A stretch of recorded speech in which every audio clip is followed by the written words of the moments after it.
இஸ்லாமியர்களின் முதன்மை புனித நூலான அல் குர்ஆனின் 3800 பிரதிகளை முஸ்லிம் அல்லாத நிறுவனத்திடம் கொடுத்து கோர்த்த குற்றத்திற்காக அச்சக நிறுவனம் ஒன்றின் இயக்குநருக்கு 8000 ரிங்கிட் அபராதம் விதிக்கப்பட்டுள்ளது. உள்துறை அமைச்சின் கீழ் இயங்கும் அல் குர்ஆன் அச்சிடுதல் உரிமம் மற்றும் கட்டுப்பாட்டு வாரியம் LPPPQவின் விதிமுறையை மீறியதாக 34 வயது ஹத்தீம் அப்துல் வஹாப் குற்றம் சாட்டப்பட்டிருந்தார். குற்றத்தை ஒப்புக்கொண்டதை அடுத்து பொட்டாலிங் ஜெயா மஜிஸ்ட்ரேட் நீதிமன்றம் அவருக்கு அத்தண்டனையை விதித்தது. அபராதத்தை செலுத்த தவறினால் 5 மாதங்கள் சிறை தண்டனை விதிக்கப்படும் என்றும் நீதிபதி அறிவித்தார். எனினும் அந்நபர் நீதிமன்றத்திடம் அபராத தொகையை செலுத்தினார். முன்னதாக தீர்ப்பை வாசித்த போது குற்றம் சாட்டப்பட்ட நபரை நீதிபதி கடிந்து கொண்டார்.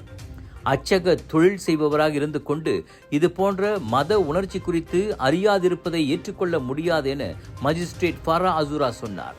அதே நீதிமன்றத்தில் LPPPQவின் உரிமம் இல்லாமல் அந்த 3800 பிரதிகளை கோர்க்க உதவிய குற்றத்திற்காக முஸ்லிம் அல்லாத அச்சக நிறுவனத்தின் இயக்குநரான 41 வயது சொம் யூ ஹோமுக்கும் அதே 8000 ரிங்கிட் அபராதம் விதிக்கப்பட்டது.